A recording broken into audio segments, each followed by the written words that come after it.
October 1954, Tulsa, Oklahoma. Samuel Doss came home from work complaining of severe stomach pain. His wife, Nannie, a cheerful, plump woman in her late 40s, fussed over him with concern. She made him coffee, served him dinner, insisted he rest. By that evening, Samuel was vomiting violently. The pain in his abdomen was excruciating, like his insides were being torn apart. Nannie called for an ambulance. At the hospital, doctors worked frantically, but nothing helped. Samuel Doss died in agony on October 12, 1954. The attending physician was troubled. Samuel's symptoms, the sudden onset, the severity, the rapid deterioration, didn't match any disease he could identify. Against the wishes of the grieving widow, he ordered an autopsy. What the medical examiner found in Samuel Doss's stomach was enough arsenic to kill 20 men. When police arrived at the Doss home to question Nannie, they expected tears, shock, denial. Instead, they found a woman who couldn't stop smiling. As detectives laid out the evidence of murder, as they accused her of poisoning her husband, Nannie Doss giggled. Not nervously, not defensively, but with genuine amusement, as if they were discussing something silly, something trivial. And then when they asked if there were others, if Samuel was the only one, Nannie's smile grew wider. "Oh yes," she said, "there were others. Her mother, her 2 sisters, her grandson, her nephew. 4 husbands, not just Samuel. 11 people in total. She had killed them all." And as she confessed to each murder, describing in detail how she had laced their food and drinks with rat poison, how she had watched them suffer, how she had played the role of the devoted caretaker while slowly poisoning them to death, Nannie Doss giggled. She giggled through the interrogation. She giggled through her trial. She giggled in her jail cell, reading romance magazines and chatting pleasantly with guards. She became known across America as the Giggling Granny, one of the most prolific female serial killers in history, a woman who murdered her own family members with rat poison and laughed about it. This is the story of Nannie Doss, born Nancy Hazel, a woman whose obsession with finding true love led her to kill anyone who stood in her way, a woman whose cheerful demeanor and grandmotherly appearance maxed a calculating, patient, and utterly remorseless killer. I'm your host, and this is Dark Dames. To understand how Nannie Doss became a serial killer, we have to go back to the beginning, to a childhood marked by hardship, abuse, and a desperate desire to escape. Nancy Hazel was born on November 4, 1895, in Blue Mountain, Alabama. She was one of 5 children born to James and Louisa Hazel, poor farmers struggling to survive in the rural South. The Hazel family was destitute. They lived in a small, dilapidated house, had little food, and even less hope of improving their circumstances. James Hazel was a harsh, controlling man who worked his children like farm animals, demanding they labor in the fields from dawn to dusk. Nannie, who went by Nannie from an early age, had no formal education beyond a few years of sporadic schooling. Her father believed education was a waste of time for girls, that their only purpose was to work and eventually marry. He controlled every aspect of his children's lives, particularly his daughters. He forbade them from attending social events, from wearing makeup, from having friends, from doing anything that might lead to independence or contact with boys. Nannie later said her father's oppressive control made her childhood a prison, that she dreamed constantly of escape, of finding a man who would take her away, who would give her the romance and excitement she read about in the magazines she secretly hoarded. When Nannie was 7 years old, an event occurred that would shape the rest of her life. The family was traveling by train to visit relatives in southern Alabama. The train made a sudden, violent stop, throwing passengers forward. Nannie struck her head hard on the metal bar of the seat in front of her. She was dazed, disoriented, in pain. But her father, impatient and unconcerned, refused to seek medical attention. He told her to stop complaining, to toughen up, that it was nothing. For the rest of her life, Nannie suffered from severe headaches, mood swings, and what she described as blackouts. Whether the head injury caused actual brain damage or whether Nannie later used it as an excuse for her behavior is debated, but there's no question it affected her. As Nannie entered her teenage years, her desperation to escape intensified. She was obsessed with romance magazines and Lonely Hearts columns in newspapers. She would read these magazines for hours, imagining herself as the heroine in the stories, finding her perfect man, living happily ever after. She dreamed of passionate love, of devotion, of being swept off her feet by a man who would cherish her. But reality was far less romantic. At age 16, Nannie met Charlie Braggs at a church social, one of the few outings her father permitted. Charlie was a factory worker, not particularly handsome, not particularly charming, but he was interested in Nannie, and more importantly, he was her ticket out of her father's house. After only 4 months of courtship, Nannie and Charlie married in 1921. Nannie was 16, Charlie was 23. She believed marriage would be her escape, her chance at happiness. She was wrong. Almost immediately, Nannie realized she had traded one prison for another. Charlie was an alcoholic who spent most evenings at the bar, coming home drunk and often with other women. He was unfaithful, neglectful, and dismissive of Nannie. Worse, Charlie's mother lived with them, and she was domineering, critical, and treated Nannie like a servant. Nannie was expected to cook, clean, care for the children she began having almost immediately while enduring her husband's infidelity and her mother-in-law's abuse. Between 1921 and 1927, Nannie gave birth to 4 daughters. Motherhood did not bring her joy. She resented the children, saw them as burdens, as chains keeping her trapped in a miserable marriage. She was not a nurturing mother. She was impatient, often angry, and increasingly withdrawn. The headaches that had plagued her since childhood worsened. She later claimed she experienced blackouts, periods where she couldn't remember what she had done. During this time, 2 of Nannie's daughters died under mysterious circumstances. The first in 1927 died suddenly of what was diagnosed as food poisoning. The second died shortly after from an unexplained illness. At the time, no one suspected foul play. Infant and child mortality were still relatively common, especially in poor families with limited access to health care. But looking back, these deaths marked the beginning of Nannie's killing spree. By 1928, Charlie Braggs had an awfully married life. He was tired of Nannie's sullen moods, her strange behavior, the oppressive atmosphere in the house made worse by his mother's constant presence. One day, Charlie simply left. He took one of their surviving daughters with him and disappeared.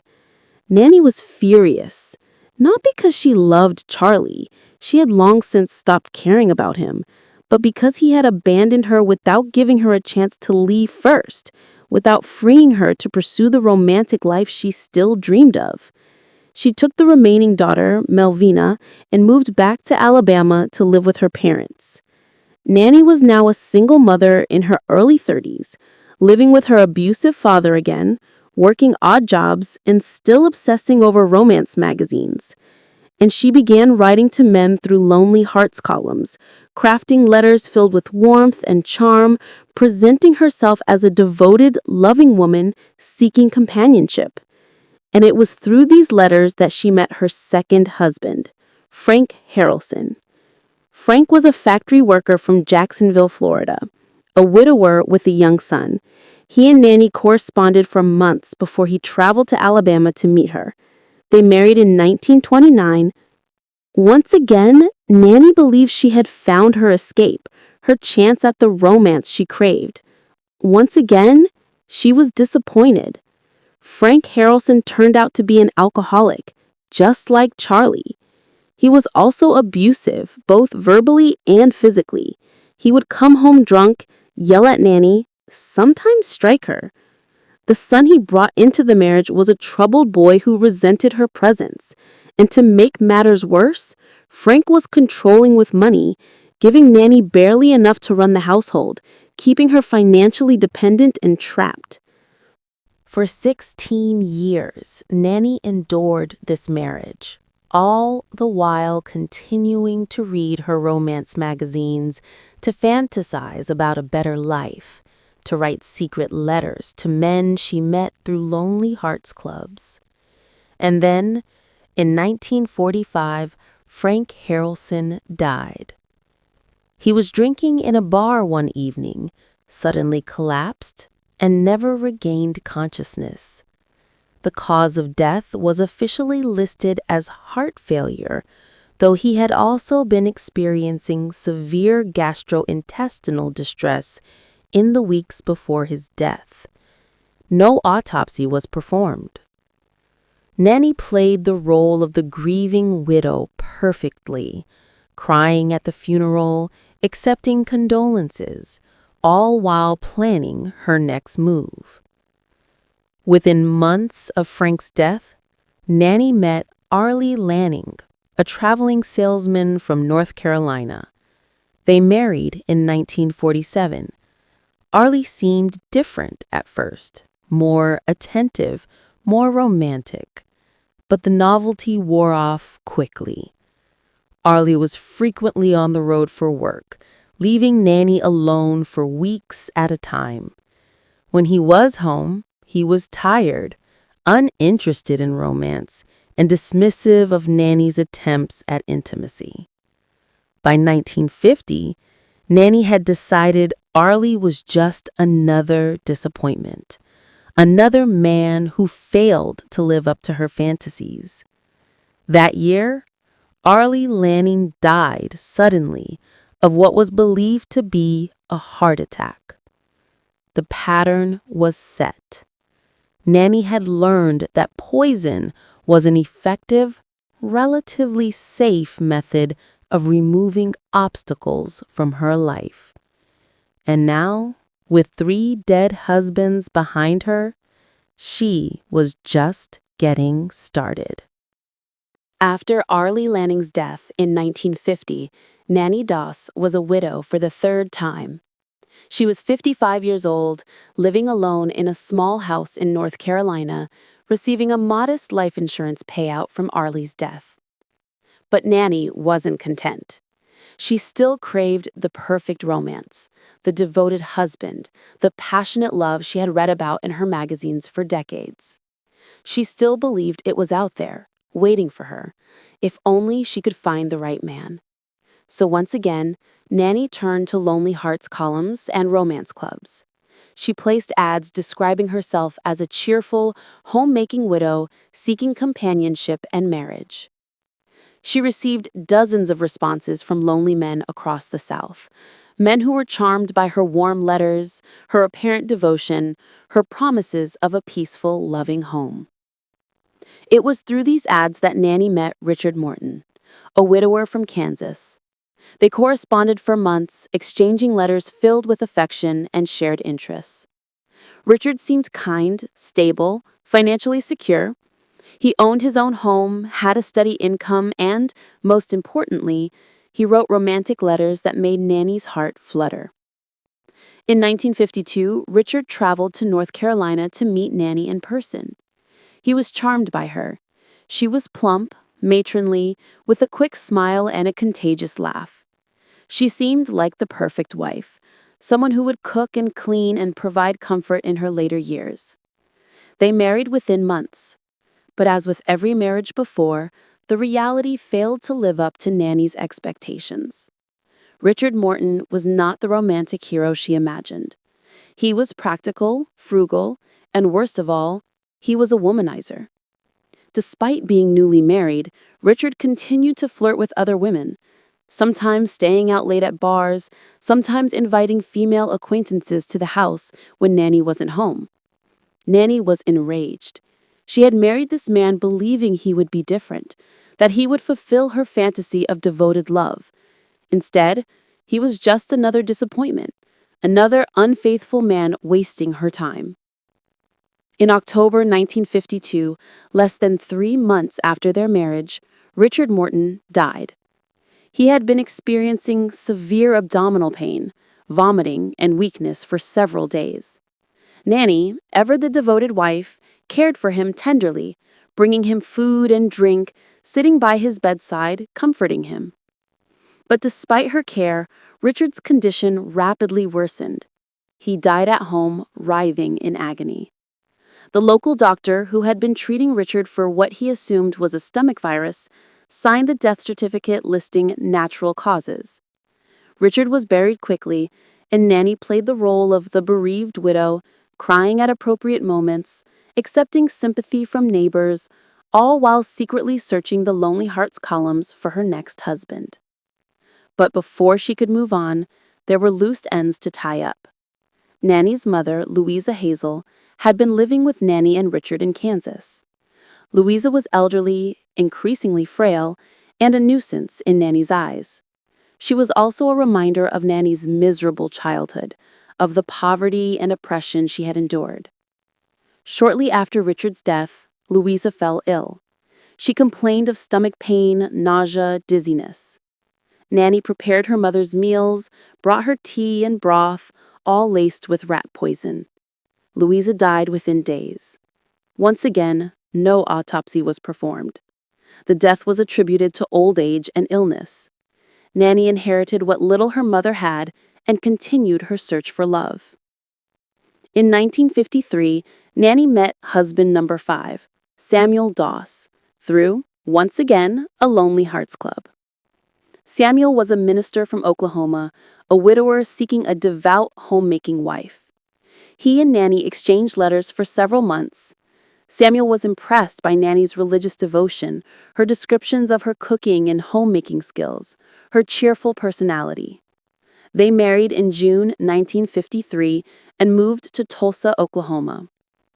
For a brief time, Nannie thought she might have finally found the right man. Samuel was kind, attentive, and he didn't drink or chase other women. But Samuel had one fatal flaw in Nannie's eyes. He was excessively religious and controlling.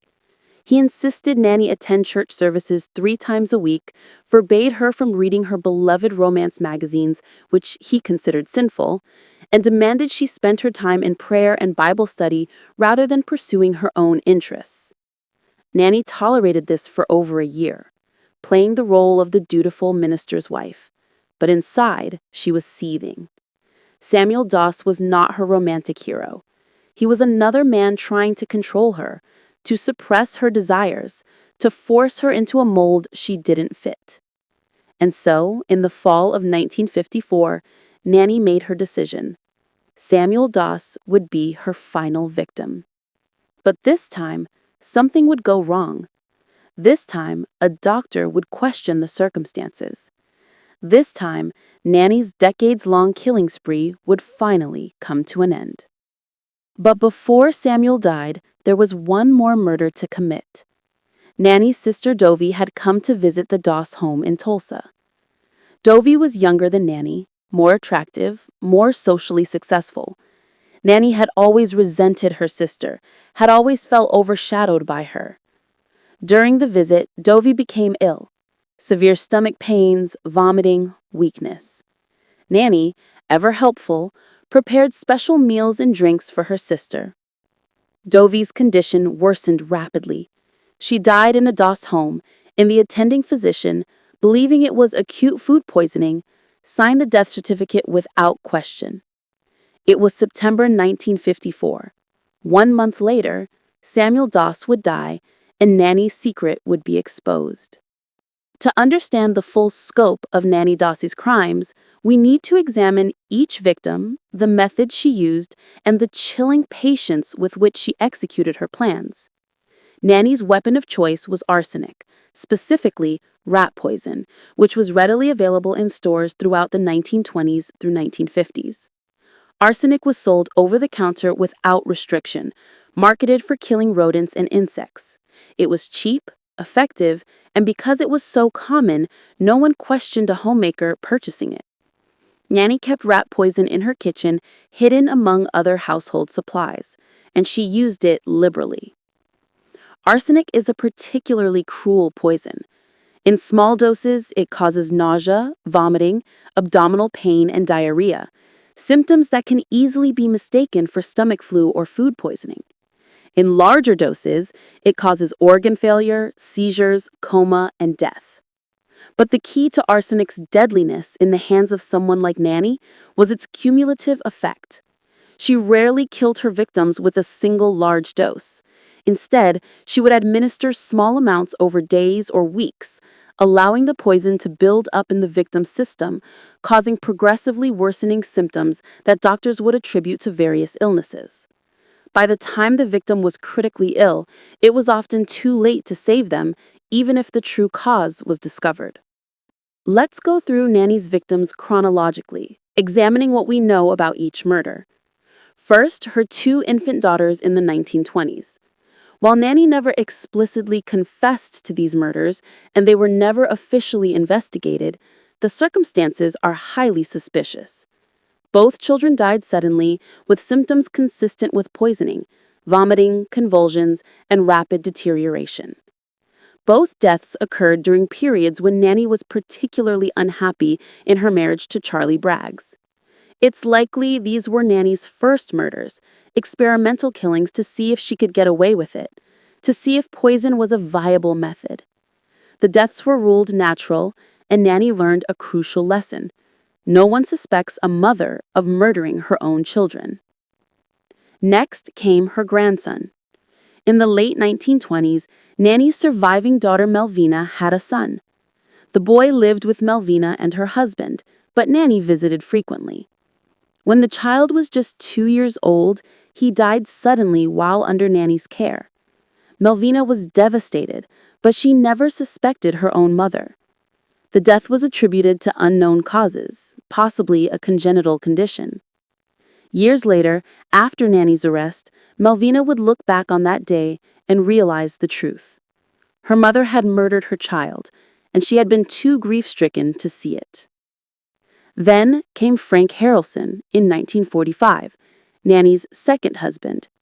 Frank had been a heavy drinker for years, which made his symptoms of poisoning easy to disguise as alcohol-related illness. Nannie poisoned him slowly over several weeks, mixing arsenic into his food and drinks. Frank complained of stomach problems, weakness, headaches. He went to a doctor who told him to cut back on drinking and prescribed rest. The symptoms worsened. Frank became bedridden. Nannie cared for him dutifully, bringing him meals and beverages, all while poisoning him further. When Frank finally died, the doctor who had been treating him attributed the death to heart failure, brought on by years of alcohol abuse. No autopsy was performed. Nannie collected the life insurance and immediately began looking for husband number 3. Arlie Lanning, husband number 3, died in 1950 under similar circumstances. Arlie had been in good health, but after several months of marriage to Nannie, he began experiencing digestive problems. He would wake up feeling nauseous, spend days in bed with abdominal pain, then recover slightly, only to relapse. This pattern continued for months. Nannie was patient, methodical, adjusting the doses of arsenic to keep Arlie sick, but not so obviously poisoned that a doctor would suspect. Finally, in September 1950, Arlie suffered what appeared to be a massive heart attack. He died at home. Once again, no autopsy. Once again, Nannie played the grieving widow. But it was after Arlie's death that Nannie's killings accelerated. Between 1950 and 1954, she killed at least 7 people. Her mother, Louisa, in 1952, poisoned because she was a burden, an unwanted reminder of Nannie's past and an obstacle to Nannie's pursuit of a new husband. Her sister, Dovey, in 1954, poisoned out of jealousy and resentment. Her nephew, in 1953, a young man who had been staying with Nannie temporarily, poisoned for reasons that remain unclear, possibly because he had questioned Nannie about something, or perhaps simply because he was inconvenient. And then there was Richard Morton, husband number 4, poisoned in 1952 for his infidelity and his failure to be the romantic hero Nannie desired. The most chilling aspect of Nannie's murders was her demeanor during and after each killing. She showed no remorse, no guilt, no hesitation. She would sit by the bedside of her dying victims, comforting them, offering them food and drink she knew was poisoned, watching them suffer, and feeling nothing but satisfaction that an obstacle was being removed. She would attend their funerals, cry on cue, accept condolences, and within days or weeks, be back to reading her romance magazines and writing letters to potential new husbands. She later told psychiatrists that she felt no emotional connection to her victims, that they were simply people who had disappointed her, who had failed to give her what she wanted, and therefore deserved what they got. By October 1954, Nannie had killed 11 people over nearly 30 years. She had perfected her method, learned how to avoid suspicion, learned how to play the role of the devoted wife and loving family member. She believed she was untouchable, that she could continue indefinitely, killing anyone who stood between her and her fantasy of true romance. But she had made one critical mistake. She had underestimated Samuel Doss's doctor. October 12, 1954. Samuel Doss died at Hillcrest Memorial Hospital in Tulsa, Oklahoma, after 2 days of suffering. The attending physician, Dr. Ned H. Schwelbein, was deeply troubled by Samuel's case. The symptoms, severe abdominal pain, violent vomiting, organ failure, didn't fit any diagnosis he could confidently make. Samuel had been a healthy 58-year-old man with no history of serious illness. Yet, within days of falling ill, he was dead. Dr. Schwelbein had seen cases of poisoning before, and something about Samuel's symptoms raised red flags. Against the wishes of Nannie, who insisted her husband had simply succumbed to a sudden illness and that an autopsy was unnecessary and disrespectful, Dr. Schwelbein ordered a full post-mortem examination. The medical examiner began the autopsy the next day. What he found was shocking. Samuel Doss's stomach and intestines were severely damaged, the lining eroded in a pattern consistent with corrosive poisoning. His liver and kidneys showed signs of acute toxic injury. Tissue samples were sent to the toxicology lab with instructions to test for heavy metals. The results came back within 48 hours. Arsenic. An enormous amount of arsenic, enough to kill multiple people. The concentration in Samuel's stomach contents alone was sufficient to have caused death within hours of ingestion. But the presence of arsenic in his tissues, his liver, kidneys, and even his hair indicated he had been poisoned repeatedly over an extended period. This wasn't a single accidental ingestion. This was murder, deliberate and sustained. The Tulsa Police Department was notified immediately. Detectives were dispatched to the Doss home on October 15th to question Nannie. When they arrived, They found a plump, cheerful woman in her late 50s, wearing an apron, her hair in curlers, looking every bit the harmless grandmother. She greeted the detectives warmly, invited them in, offered them coffee. The detectives declined. They informed Nannie that her husband had been poisoned, that arsenic had been found in his body, and that they needed to ask her some questions. Nannie's response shocked them. She smiled. Not a nervous smile, not a confused smile, but a genuine, amused smile. "Oh my," she said, giggling softly. "That's terrible. Who would do such a thing?" The detectives asked Nannie when she had last prepared food for Samuel. She said she had made him breakfast on the morning he fell ill, eggs and toast and coffee. She had also prepared his lunch and dinner the day before. The detectives asked if anyone else had access to Samuel's food. Nannie said no, it was just the two of them in the house. She did all the cooking. The detectives asked if Nannie kept rat poison in the house. She giggled again, a strange, inappropriate sound, and said of course she did. Every homemaker has rat poison. There are always mice and insects to deal with. The detectives asked if they could search the house. Nannie agreed immediately, still smiling, still acting as though this was all a silly misunderstanding. In the kitchen, detectives found a box of rat poison in the cupboard beneath the sink. It was nearly empty. The brand, Taro Ant and Roach Killer, contained arsenic trioxide, the same compound found in Samuel's body. The box had been purchased recently, based on the product labeling. A full box would have contained enough poison to kill dozens of people. Most of it was gone. The detectives asked Nannie how she had used the poison. She said she had sprinkled it in the corners of the kitchen and along the baseboards to kill ants. But the detectives saw no evidence of poison having been used in that way. There were no dead insects, no visible residue.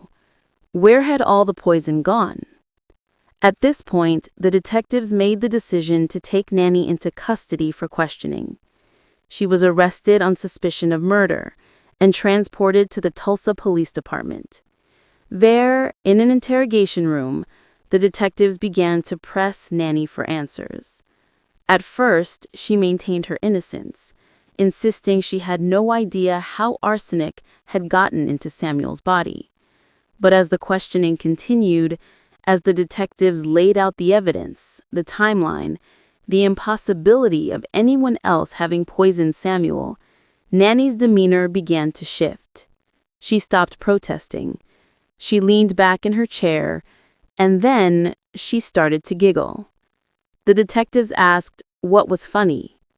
Nannie said in a cheerful, almost conspiratorial tone that she supposed there was no point in lying anymore. She had poisoned Samuel. She had put arsenic in his coffee that morning and in his prune cake the night before. She had watched him eat it, watched him thank her for being such a good wife, and she had smiled and told him it was her pleasure.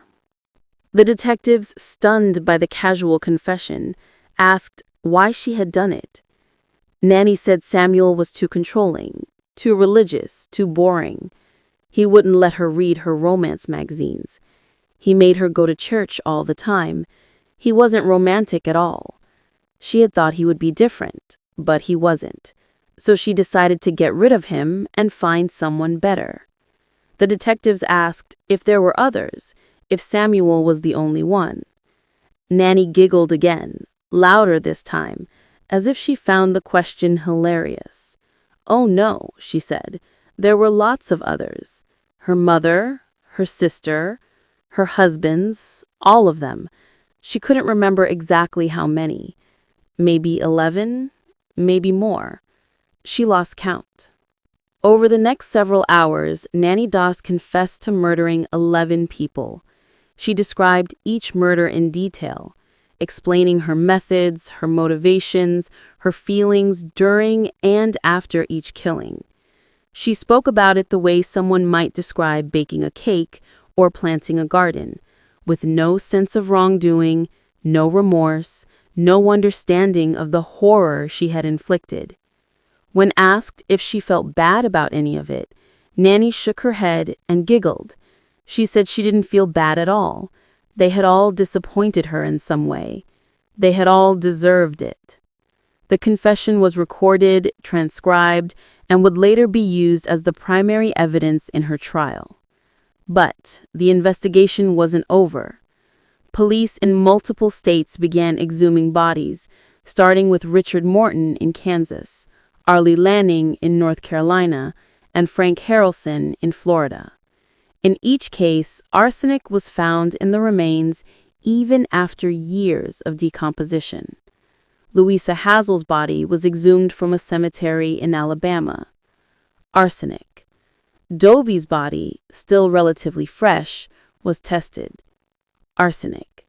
The bodies of Nannie's 2 infant daughters buried in unmarked graves decades earlier could not be located or tested, but the circumstantial evidence was overwhelming. Nannie Doss had been killing for over 30 years, and she had gotten away with it until a single doctor decided to ask questions. The question that haunted investigators, psychiatrists, and the public was simple. Why? Why did Nannie Doss kill 11 people, most of them her own family members? What drove a seemingly ordinary woman to commit such monstrous acts? And perhaps most disturbing of all, why did she giggle about it? The answers, as is often the case with serial killers, are complex, unsatisfying, and ultimately incomplete. We can never fully understand the mind of someone like Nannie Doss, but we can examine the factors that likely contributed to her transformation into a killer. First, there was her childhood. Nannie grew up in extreme poverty, under the control of an abusive, domineering father who denied her education, social interaction, and any sense of autonomy. She was worked like an animal, treated as property, and told repeatedly that her only value was in her ability to serve men. This created in Nannie a deep resentment and a desperate need to escape. But it also taught her that people, particularly men, were obstacles to be overcome, tools to be used, not individuals worthy of respect or compassion. Second, there was the head injury. At age 7, Nannie suffered a traumatic brain injury in a train accident. She later claimed this injury caused lifelong headaches, mood swings, and blackouts. While we can't know for certain the extent of the damage, traumatic brain injuries, particularly those affecting the frontal lobe, can impair impulse control, emotional regulation, and moral reasoning. It's possible Nannie's injury made her more prone to violent ideation and less capable of feeling empathy or remorse. Third, there was her obsession with romance magazines and lonely hearts clubs. Nannie spent her entire adult life consumed by fantasies of perfect love, of finding a man who would fulfill all her emotional needs, who would be the romantic hero she had read about in countless stories. But reality never matched the fantasy. Every husband disappointed her. Every relationship failed to live up to her impossible expectations. Rather than adjusting her expectations or accepting that real relationships require compromise, Nannie's response was to eliminate the disappointing men and search for new ones. Her murders were, in a twisted way, attempts to find her perfect romance. Each husband was a failed experiment, discarded so she could try again. Fourth, there was the simple fact that Nannie got away with it. Her first murders in the 1920s, her infant daughters, went undetected. She learned that poison was an effective weapon, that doctors rarely suspected foul play when someone died with symptoms that could be attributed to illness. She learned that playing the role of the grieving widow, the devoted daughter, the caring sister, provided perfect cover. And each successful murder reinforced her belief that she was smarter than everyone else, that she could continue indefinitely without consequences. But perhaps the most disturbing aspect of Nannie's psychology was her complete lack of remorse. When psychiatrists examined her after her arrest, they found a woman who showed no signs of guilt, no understanding that what she had done was wrong. She genuinely believed her victims had deserved their fates because they had failed to meet her needs. She felt no connection to them as human beings. They were, in her mind, supporting characters in her own life story, and when they failed to play their roles correctly, she simply wrote them out. The giggling, the trait that gave Nannie her infamous nickname, was equally disturbing to observers.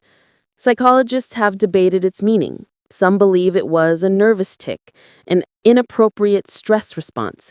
Others suggest it was a manifestation of her disconnect from reality, an inability to grasp the seriousness of her actions. But those who interviewed Nannie, including reporters, police officers, and psychiatrists, came away with a different impression. They believed Nannie found her situation genuinely amusing. She thought it was funny that she had fooled so many people for so long. Funny that everyone had believed she was a harmless grandmother when she was actually a serial killer. Funny that she was now famous for something she had done in secret for decades. She enjoyed the attention, enjoyed the notoriety, enjoyed being, for the first time in her life, someone people paid attention to. During her time in jail awaiting trial, Nannie was a model prisoner. She was cheerful, polite, and chatty with guards.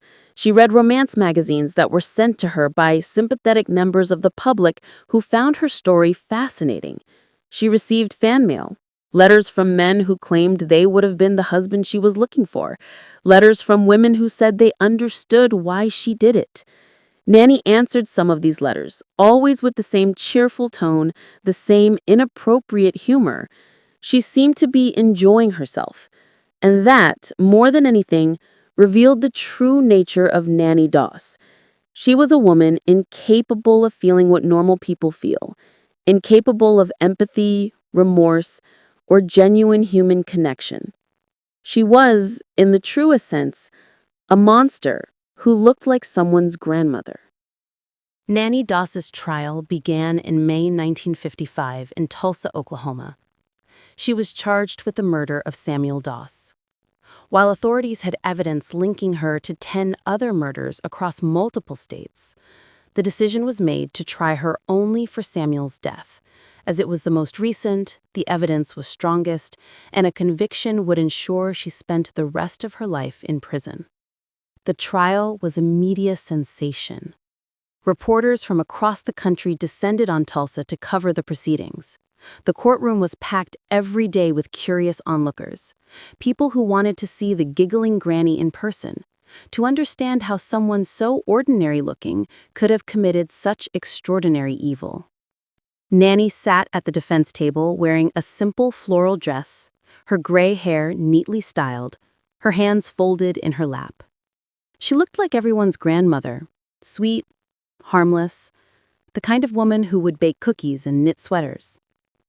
But when the prosecution presented evidence, when they described in clinical detail how Nannie had systematically poisoned her husband over several days, watching him suffer, even comforting him while she was actively killing him, Nannie smiled.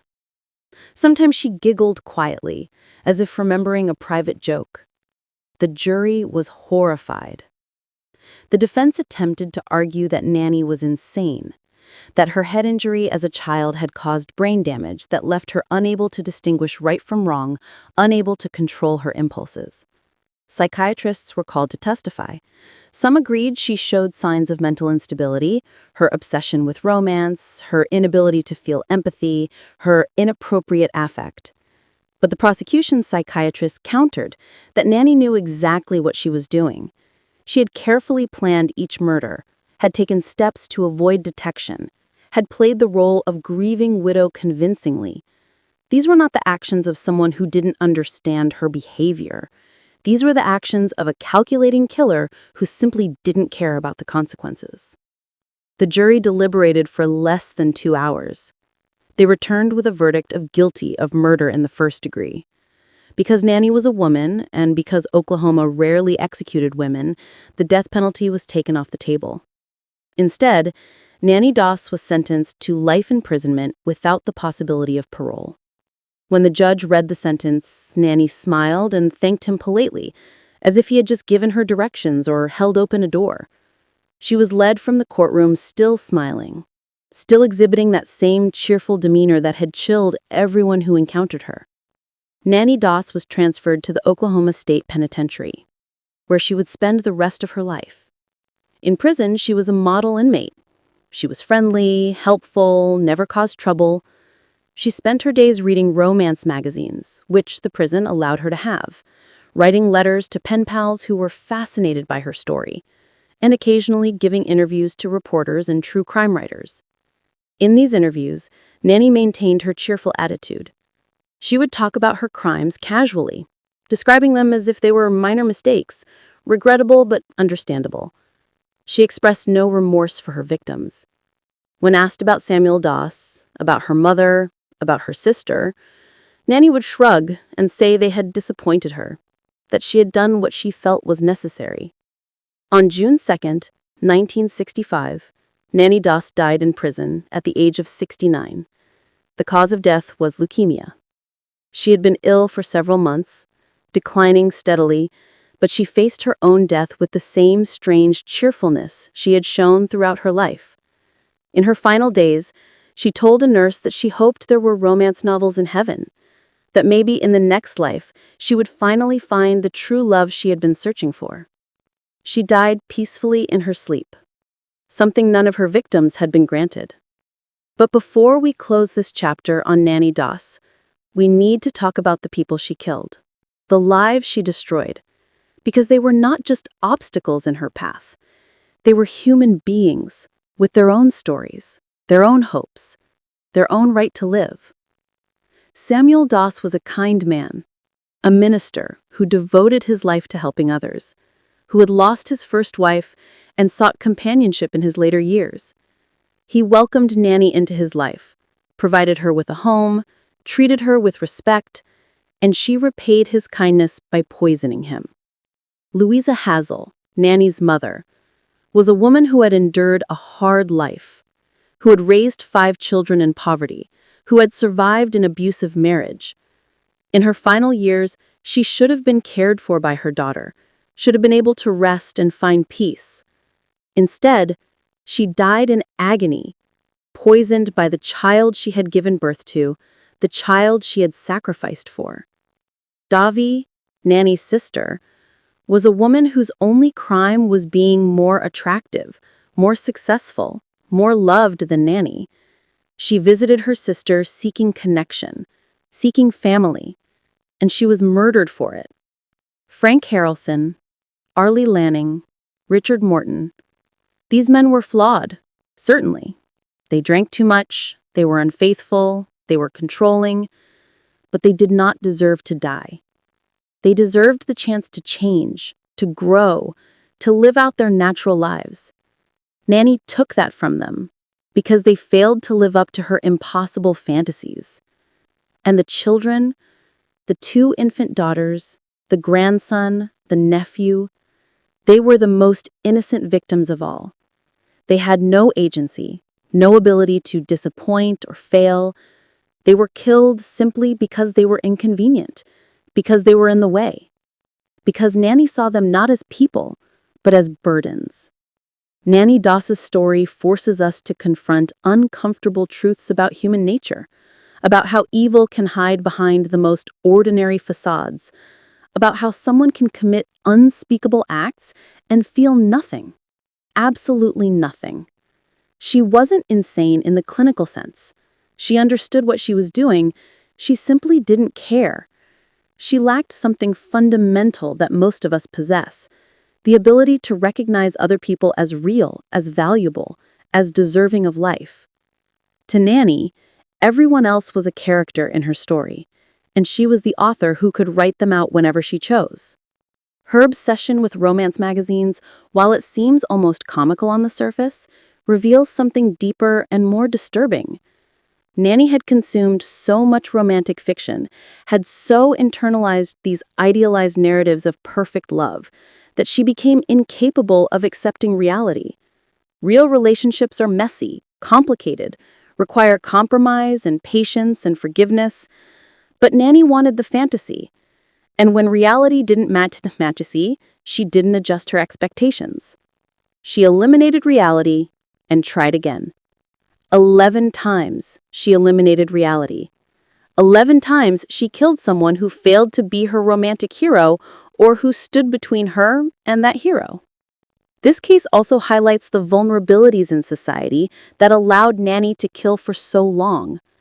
In the 1920s through 1950s, women, particularly older women, were not seen as capable of violence. Nannie used this to her advantage. She played the role of the devoted wife, the caring mother, the loving sister perfectly. No one suspected her because no one could imagine that a grandmother could be a serial killer. When her victims died with symptoms of poisoning, doctors assumed illness because they couldn't conceive of a woman like Nannie deliberately harming her family. The sexism of the era, the assumption that women were naturally nurturing and nonviolent, gave Nannie the perfect cover. Additionally, the ease with which arsenic could be purchased allowed Nannie to kill without ever raising suspicion. Rat poison was sold in every hardware store, every general store, with no questions asked, no records kept. A woman buying rat poison was so common, so normal, that no one thought twice about it. It wasn't until Nannie's arrest that laws began to change, that restrictions were placed on the sale of arsenic, that doctors were trained to recognize the signs of arsenic poisoning. Nannie Doss's case, along with several other poison cases from that era, led to reforms that have undoubtedly saved lives. But perhaps the most important lesson from Nannie Doss's story is about mental health and the danger of untreated personality disorders. While Nannie was never formally diagnosed with a specific condition during her life, modern psychologists who have studied her case believe she exhibited signs of psychopathy or antisocial personality disorder, a condition characterized by a lack of empathy, manipulative behavior, superficial charm, and an inability to form genuine emotional connections. These are not conditions that can be cured, but they can be managed, and in some cases, people with these disorders can be prevented from harming others if identified early and provided with appropriate interventions. Nannie's head injury may have contributed to her condition, but her childhood environment, her father's abuse, her lack of education and opportunities, these factors also played a role. She was a product of her time and circumstances, a woman who might have been different if she had been born into a different family, a different era. But that doesn't excuse what she did. It doesn't diminish the horror of her crimes or the suffering of her victims. It simply reminds us that evil is rarely simple, that it often emerges from complex combinations of biology, psychology, and environment. If you or someone you know is experiencing domestic violence, if you suspect someone is being harmed by a family member or partner, please reach out for help. The National Domestic Violence Hotline is available 24 hours a day at 1-800-799-7233. If you suspect poisoning or see signs of abuse, contact local authorities immediately. Trust your instincts. Nannie Doss's victims might have been saved if anyone, had asked the right questions sooner. Thank you for watching Dark Dames. This case is difficult to discuss because it's so disturbing, because Nannie's cheerfulness in the face of such evil is hard to comprehend. But it's important to tell these stories, to remember the victims, to understand how such tragedies can happen so we can work to prevent them in the future. Next week, we're covering another female poisoner, Amy Archer Gilligan, the woman who inspired the play and film Arsenic and Old Lace, a killer who murdered dozens of elderly residents in her nursing home for profit. It's another case of a woman who hid behind a respectable facade while committing unspeakable acts. Subscribe so you don't miss it. And remember, Evil doesn't always look like we expect it to. Sometimes it looks like someone's grandmother, someone who giggles and smiles and offers you a cup of coffee. Stay vigilant. Stay safe. I'll see you in the next one.